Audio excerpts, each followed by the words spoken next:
So, you want to be king of the pirates? Well, I can help. Maybe. Probably.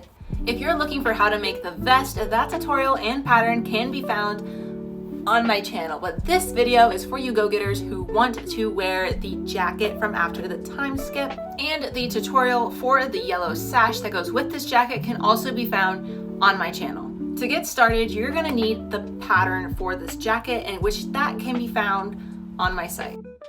I would say this is honestly a pretty easy tutorial pattern. If you just follow along, I think videos really help because you can visually see exactly what I'm saying and doing instead of just throwing a pattern in your lap.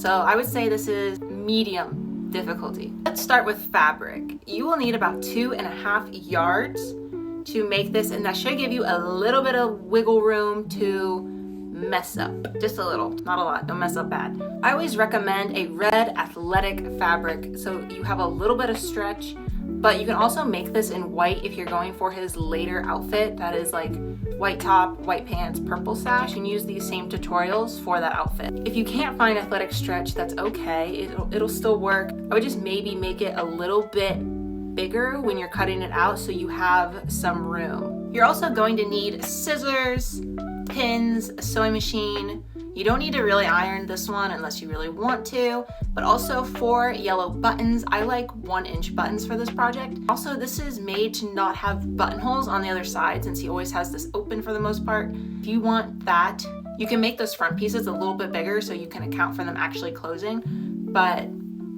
I didn't. And once you gather your things, figure out what kind of cut you need, print your pattern, tape it together, we can get started.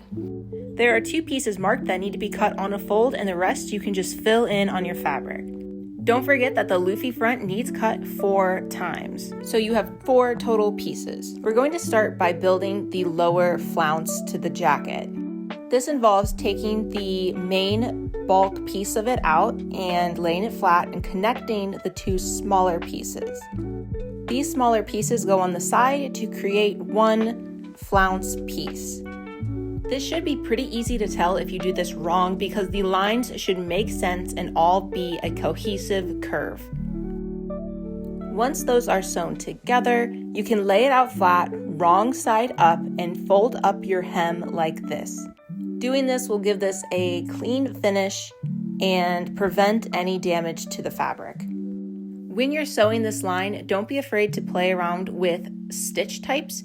I personally use a straight stitch for the most part, but a zigzag can also do well if your sewing machine just doesn't take well. To finish off the flounce, we're just going to fold in the ends and finish the hem the same way. This step will make more sense later when we're finishing up the garment. After your seams are sewn and you trim any excess fabric, you should have something that looks like this. Now we're going to take the flounce for the sleeves and do the same thing. This should just be a straight line along the rectangle pieces. If you are pretty advanced with sewing, you may not even need to pin this and you can just eyeball it while at your sewing machine. Now that the sleeve flounce is complete, it's time to attach it to the main sleeve piece. With the wrong side up, so right sides together, I go ahead and start pinning the flounce on. I always start with 1 normal pin and then I start to pleat the flounce fabric. You will most likely do 3 pleats about 1 inch, which is really just folding the fabric as you can kind of see, so you get that wavy appearance and an accurate look. Don't be afraid to pin and unpin this as many times as you need to get it exactly how you want it to be. When you go to do the other sleeve, make sure you reverse those pleats so it makes sense when it's on, they're not both going in the same direction. And you're just doing the same thing. 3 pleats, same kind of distance, about 1 inch or 1.5 inches apart, depending on your sizing, and just little folds. As you can see, I'm doing with my fingers, and again, readjust as needed.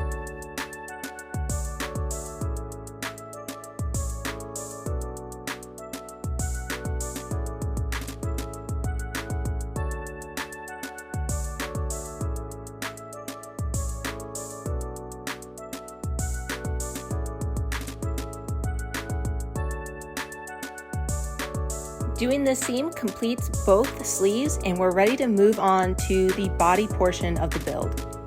We're going to start with the main back piece, and we're just going to fold over the neckline to get a smooth, clean hem. This seam I actually do with a zigzag stitch just because I find it works better. It's kind of a high stress area and it makes that seam a little bit more flexible to pulling and tugging. Now let's put that to the side for now to work on our front panels. Now you should have cut this piece twice, so there's 2 pieces of fabric here with each pile I have, and I'm just going to pin along the front middle line, so it's like the neckline and the just front middle. Sewing this like this will make it a lot more sturdy, better shape, and will save you from trying to hem a flimsy front panel. If you want even more structure or plan on using functioning buttonholes, putting interfacing on these front panels may be a good choice for you. Now that we have that sewn, we're going to turn these pieces right side out. Go ahead and pin as you go because we will be top stitching this seam. The most important step here is to make sure that that little corner that you can see I'm kind of doing now is completely turned out and even with the other side. Make sure you really take your time with this step because it will be the most noticeable in photos and possibly the first thing people see.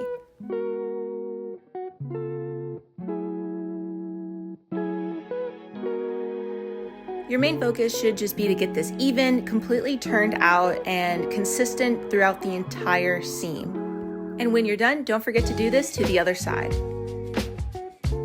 Once everything is sewn, it's time to connect these pieces together. With right sides together, go ahead and pin the back piece and front piece at the shoulders. There's really no right or wrong side to the front panels, but ensure that the correct side of that back hem is facing up. So it is really right sides together. Once that is sewn, we can go ahead and add on the sleeves that we worked on earlier. I like to start by finding the middle point of the sleeve. As you can see here, I find that point, I line it up with the seam that is the middle of the shoulder, and then I open it up to pin. Doing this as my starting point makes sure that everything lines up, and if there's excess at the end, it can be cut off without any repercussions. This will be a high stress seam, possibly the highest stress seam in the whole project, so don't be afraid to double sew this seam if you'd like. You can do 1 stitch zigzag and then the other straight stitch, or 2 zigzags, whatever you prefer, just so it doesn't come apart on you. Go ahead and leave the excess fabric if you have any for now, and once your seam is sewn, then you can go ahead and cut that off. Once you sew on both sleeves to both sides, you can go ahead and move forward to sewing the side seam that will connect it all together. With right sides together, everything should line up, but always double check your seam points and end points to make sure it'll have the best fit.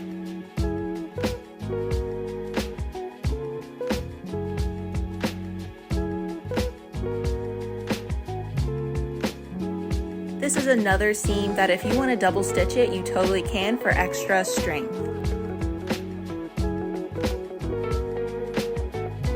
And you can continue pinning straight into the side of the garment. You should be looking at something like this, and once that is sewn and turn out, you should have something more like this. And don't worry, you're more than halfway done, you're almost there. If any seams are uneven or anything looks funky, go ahead and reconstruct or do what you need to do to make sure everything's right before moving on.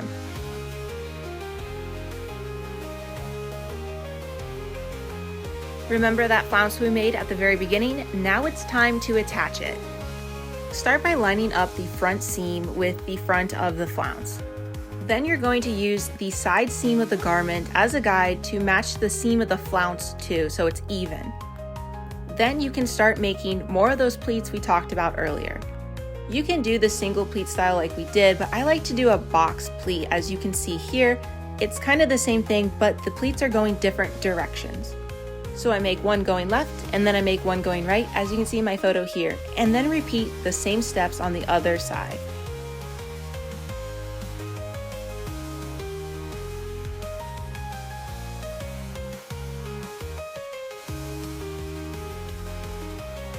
Now we're going to line up the middle of both of these pieces with each other and pin.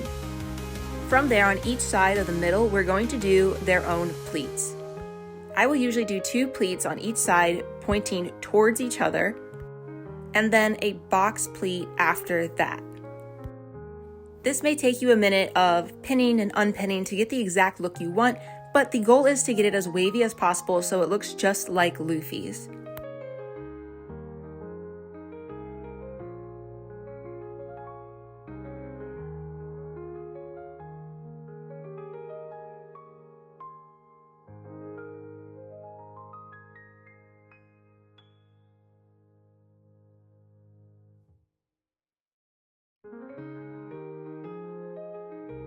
Now we're going to add a tack and snip the seam of the front middle, where the bottom of the jacket comes together with the flounce.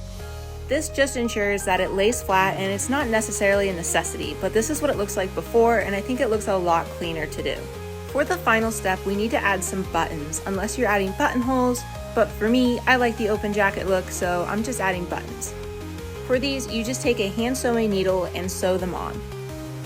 I like to start with the bottom and top button first, and then see where I need to put my middle too. I like to mark their placement with pins, so it's really easy to just sew them on. And that was the last step to the New World Luffy jacket. If you're going to add buttonholes, this would be the time to do it, and you would just line them up evenly with the buttons you've already placed. If you like this tutorial, don't be afraid to check out my channel for the other pieces of Luffy's outfit. Also, you can customize your look with different buttons and colors. If you liked the jacket but don't necessarily want to make it yourself, I do sell these on my site, cosplayyunkie.com. Don't forget to like, comment, subscribe, and I'll see you guys next time.